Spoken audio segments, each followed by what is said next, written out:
ما لاحظتوش باللي هاد العام رمضان داز دغيا داز طير كاع الايامات ولاو كيدوزو بواحد السرعه ما يمكنش. وليتي كتفيق الصباح كتمشي للخدمه ولا كتمشي تقضي شي امور، كتجي كتلقى النهار سالك، شكون باغي تقضي شي حاجه ولا باغي تمشي تشوف شي واحد ولا داير مع شي واحد، كتلقى راسك الوقت ما عندكش والنهار ولا كيدوز دغيا كيسالي. وغير البارح دخل رمضان، اليوم لقينا راسنا فايتين النص فيه. واش العمر غادي كيجري بهذه السرعه؟ والمشكله هو ان غير كتغمض عينك وتحل كتلقى رمضان ديال العام الجاي دغيا وصل والعمر كيجري والسنوات كيجري. انت كتريح مع راسك بعض المرات كتقول بديت كنكبر، كيفاش توصلت لهاد لاج هذا؟ ما يمكنش، راه هادشي دغيا داز، الوقت دغيا كيدوز. ولكن اللي كتسالي معايا الخوت هو بعض المرات كنتلاقى مع شي واحد، شي دري صاحبي، كنسلم عليه السلام بخير كلشي مزيان، كيقول لي واش شحال ما تشوفنا؟ كنقول له انا شحال ما تشوفنا، ملي كنجي نشوف هاد المده اللي ما تشوفناش فيها كنلقى فيها واحد 3 سنين ولا عامين. كنقول ما يمكنش دغيا العمر كيجري، 3 سنين ما شفتش الدري دغيا داز دغيا طارت. ولكن الخوت المشكله في هادشي كامل هو ان الوقت ما بقاتش فيه البركه، وليتي كتقضي غير حاجه ولا جوج حوايج صافي النهار كيسالي وكتلقى راسك ما درتيش بزاف د الحوايج كان خاصك دير. واش في نظركم الخوت باللي هادشي عادي ولا غير النفسانيه ديالنا هي اللي بحال هكا؟ واش بصح زعما الوقت يكون كيجري؟ لكن الساعه راه هي الساعه ديال دابا هي الساعه ديال شحال هادي، شنو تبدل فيها؟ علاش زعما ولينا كنحسوا دابا بالوقت كيدوز طير؟ واسمعني مزيان اخويا ولا اختي اللي كتفرج فيا دابا، الا جاك شي ميساج في واتساب خلي ما تجاوبش دابا، ولا كنتي عندك شي حاجه تمشي تقضيها غير ريح كمل هذا الفيديو عاد سير كمل شغالاتك، حيت هادشي اللي غادي نعاود لكم الخوت راه خطير بزاف والاكثريه فيكم ما عارفين حتى شي حاجه من هادشي اللي غنقول لكم.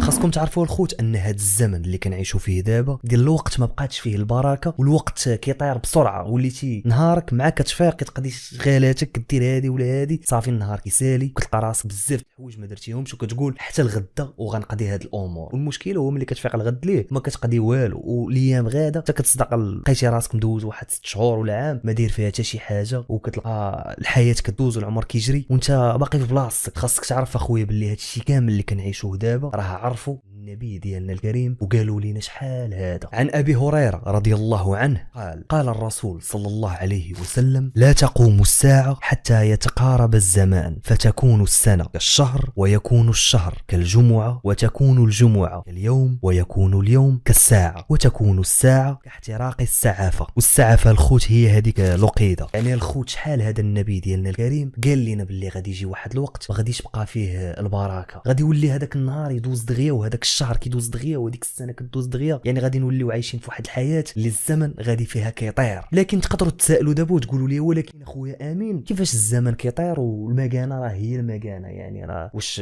المكانه كتزرب؟ غتقولوا لي واش المكانه كدور بالجاد؟ ما يمكنش، يعني المكانه هي المكانه. كيفاش الوقت غادي كيجري؟ غير بلاتي الخوت انا غادي نشرح لكم مزيان، ودابا غادي نشرح لكم بواحد الطريقه اللي علميه. ركزوا معايا مزيان. خاصكم تعرفوا الخوت ان الدراسات العلميه الحديثه كتثبت ان النظره ديالنا للزمن غادي تغير من هنا للقدام، خصوصا ان السرعه ديال دوران الارض غاده وكتزاد، وما حدنا غاديين وكنكبروا في العمر وكنتزادوا في لاج ديالنا كنحسوا باللي العمر ديالنا غادي كيجري دغيا والوقت ولا كيدوز دغيا بواحد السرعه فائقه. داكشي باش الخوت كلنا بدون استثناء ما كاينش فينا شي واحد اللي ريح مع راسو شي نهار وقال وين راه الوقت كيدوز دغيا، الوقت كيدوز طير. وكيف قلت لكم خصوصا هذا الاحساس كيجي كل ما غادي كتكبر في العمر. يعني هذاك نتايا اللي كنتي شحال هذا ملي كنتي صغير ما كنتيش كتحس بهذا الاحساس، كان كيجيك العام كيدوز طويل. تخيل معايا في الطفوله ديالك اللي كنتي صغير تحس باللي العام كيدوز كبير وطويل، كدير فيه شحال من حاجه. ما حدنا غاديين وكنكبروا، ما حد هذاك العام غادي وكيصغار ودغيا كيوصل العام الجاي، دغيا كيوصل العام اللي بعده. لدرجه ملي كنا صغار كنا كنقولوا امتى غادي نكبروا حتى حنا، امتى غادي نوليو قد هكا. على العكس بنادم اللي كيبدا يكبر يولي يقول يا ريت الوقت غير يتعطل شويه، راني وليت كنحس براسي غادي كنكبر دغيا. وفي الحقيقه هذا الاحساس اللي كنحسوا به بزاف الناس كيجيهم فقط غير مشاعر انسانيه، يعني كيقولوا يجيهم غير مشاعر انسانيه واحاسيس. لكن الخوت اللي ما عارفينش الناس هو ان بصح الدراسات الاخيره والدراسات الحديثه تبتات باللي بصح الزمن ولا غادي بواحد السرعه اللي اكثر من الاول. يعني بالمعنى الاصح هو ان الزمن نسبي، وهذا الزمن كيختلف بالاختلاف ديال الادراك ديالنا، زائد ان العمر والذاكره كيلعبوا واحد الدور مهم هذه القضيه هذه. داكشي باش واحد العالم ديال الاعصاب كيقول لنا باللي الادراك ديالنا الوقت كيكون في الاول بطيء من اللي الله كنكونوا في السنوات الاولى ديالنا في هذه الحياه، يعني الادراك ديالنا الوقت كيكون بطيء في الاول، يعني في الطفوله ديالنا. اما ما حدنا غادي وكنكبروا هذاك الادراك ديالنا كيولي سريع. داكشي باش ملي كنا صغار كان كيجينا عام واحد طويل بزاف وكنا كنفرحوا بالعام الجاي ملي كيدخل، يعني ما بين رمضان ورمضان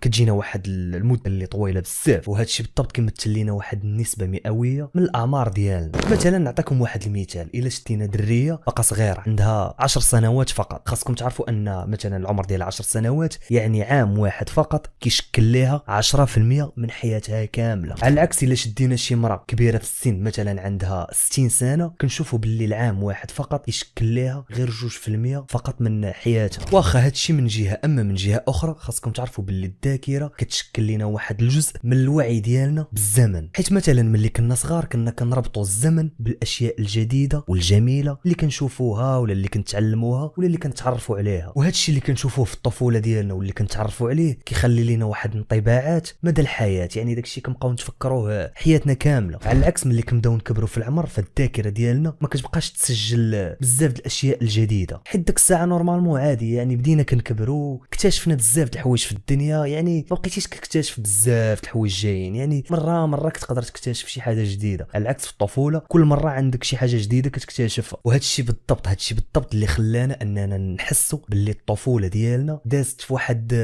السنوات اللي طويله. كنتخيلوا ديما ان الطفوله ديالنا دوزناها في واحد السنوات طويله، حيت عشنا فيها بزاف د الحوايج، شفنا بزاف د الحوايج، تعلمنا بزاف د الحوايج. داكشي باش ان كيجيب لنا الله باللي الطفوله ديالنا استمرت لواحد الفتره اللي طويله. واخا باش نزيد نقربكم اكثر ونعطيكم واحد المثال حي، كلنا ملي كنسافروا ولا كنمشيو لشي بلاصه ولا شي مدينه عمرنا شفناها، بالضبط ملي كنسافر مثلا كتمشي تسافر غير 3 ايام ولا 4 ايام، ما كتلاحظوش باللي هذيك 3 ايام و4 ايام دازت بحال دوزتي شهر في هذيك المدينه. تحس براسك درتي بزاف د الحوايج، كتحس براسك باللي بقيتي في هذيك المدينه ما عرفت شهر وهي غير 3 ايام فقط. يعني هنا بالضبط هذوك الاحداث الجديده وداك الشيء جديد اللي تعرفتي عليه هو اللي خلاك انك تحس باللي هذيك الفتره اللي دوزتي تماك كانت واحد الفتره اللي طويله. على العكس ملي كتكون في داركم ونفس النهار كيتعاود، يعني الروتين كل نهار كيتعاود ما كتكونش شي حاجه جديده. فهنا واخا دوز 10 سنين في هذيك الدار غادي تحس بها بحال دازت دغيا، بحال دازت بشهرين. داكشي علاش الخوت في البدايه ديال الكون كان الوقت كيدوز بواحد الوتيره اللي ببطء، حيت ما كانوش بزاف د الاحداث، يعني كان الوقت كيدوز بشويه. نعطيكم واحد المثال اخر، هو مثلا ملي كتمشي للعروبيه كتحس باللي النهار ديالك كيدوز طويل بزاف، ولكن تفاق مع الناس ديال العروبيه مثلا كيفيقوا مع 5 ديال الصباح، ينوض كيوجد ليه الفطور، يمشي يقضي هنا ويمشي هنا، يعني النهار ديالو كيكون طويل بزاف. على العكس الناس اللي كيكونوا في المدينه كيكون نهارهم دايز دغيا طير. داكشي باش الخوت كيف قلت لكم البدايه ديال الكون كان الزمن كيدوز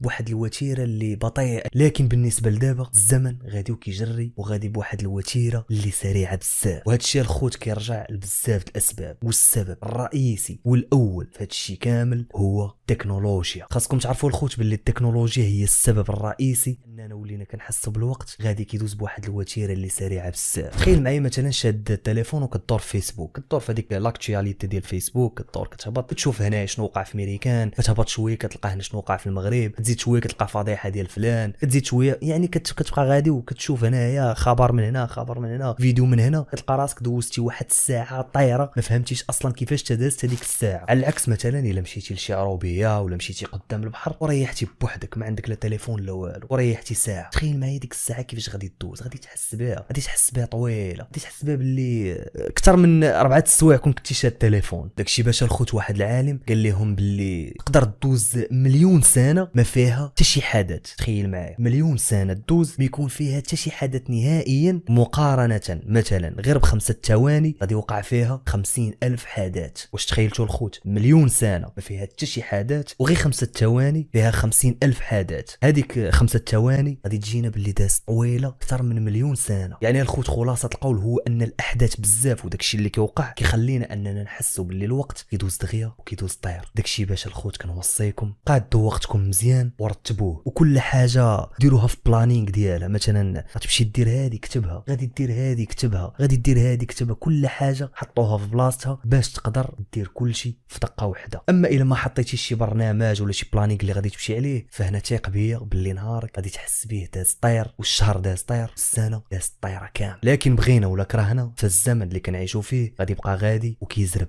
وغادي وكيدوز واحد السرعه اللي فائقه. بالضبط غادي تكون واحد بسرعه بحال البرق. وهنا الخوت ملي غادي نوصلوا لهذا النيفو راه داك الساعه غادي نرجعوا للحديث ديال الرسول صلى الله عليه وسلم. يعني بالضبط ملي غادي نوصلوا لهذا المستوى ديال ان الزمن غادي يولي غادي كي البرق، فهنا غادي تقوم الساعه، اي غادي تكون النهايه ديال هاد الدنيا الفانيه. داكشي باش الخوت كنصح فيكم اي واحد اللي عنده شي حلم يمشي حقه، اللي عنده شي حاجه باغي يديرها يمشي يديرها، زائد القرب من الله عز وجل، الصداقه، ويدير الماكسيموم المزيان ويدير الحسنات على الله عز وجل، حيت في النهايه هاد الدنيا غادي تدوز دغيا وما غتعرفش راسك اصلا امتى غادي تموت. نتمنى الخوت هاد الحلقه تكون خفيفه على قلوبكم، استمتعتوا بها. ما تنساوش تخليو لايك وتبارطاجيو مع اصحابكم، وإلا بغيتوا تبقاو قراب مني اكثر دخلوا عندي الانستغرام غادي يبان لكم هنايا. كان معكم امين القيطي، تهلا.